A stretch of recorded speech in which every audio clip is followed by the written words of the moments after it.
Hey everyone, my name's Ashley. Today I'm going to be showing a reupholstering video. I've always wanted a green couch made out of velvet and I'm going to get one. So this video will specifically cover how to take care of buttons.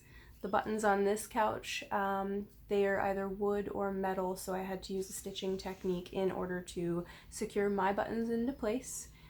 So I'm going to show you how to do that today. If you have any questions or comments about this process, or if you want to see more videos just like this, please feel free to leave that in the comments, and I hope that this helps.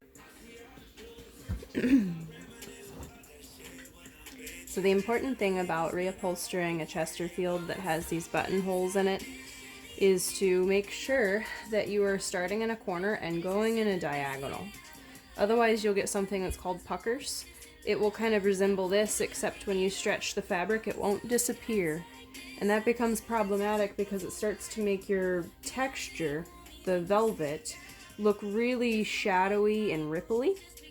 And you already want the dimension to come from these buttons. See how it gets darker in here just off of the reflection of the velvet itself. But if you have these, it starts to look messy. And that's what we're trying to avoid by going in a diagonal. So I'm going to demonstrate a button. I always start in the middle and then work my way around it. Start in the middle, work your way around. I double up my thread. It's a nylon upholstery thread, which is really important because you can cinch it down tight and it won't snap like regular cotton. I've also got this needle here. It's a hooked needle, if you can see that.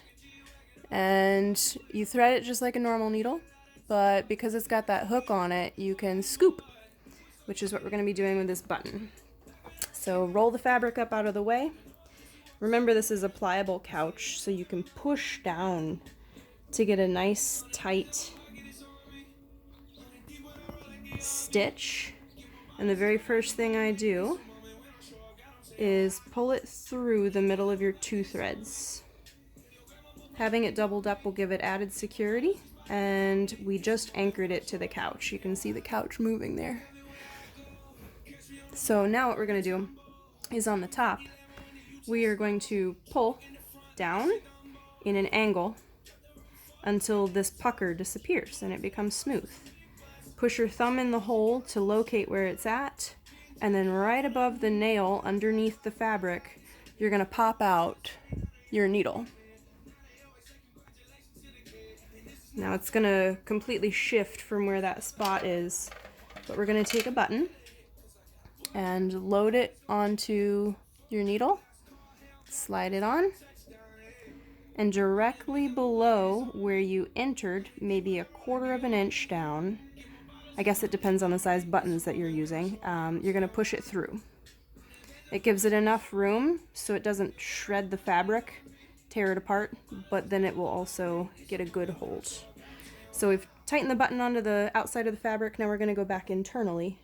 And we went this way in the first time. We're going to go this way down with the needle now, creating an X on that button.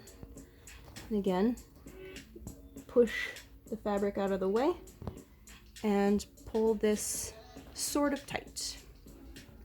Underneath, you're going to see that 1/4 inch gap, and right in between it, I always like to make a triangle. I'm going to scoop and puncture out through the outside here. Collect that needle. You're going to want to tug on the fabric a little bit while you're pulling this string. Use your thumb to stabilize the button and cinch this down. In order to keep the button tight, keep tension with your one hand holding the thread and wrap it around. Once you've made a 360-degree loop around the outside of the button to keep it secure, you're going to take your hand, put it up against the couch. The thread is on top. You're going to grab the thread, twist your wrist, and keep this hand up towards the top, and now you will have a hole that you'll push the needle through. And you've created a loop, a slip knot. So I like to take my fingernails. If you don't have any fingernails, probably give it 2 weeks before you start this project.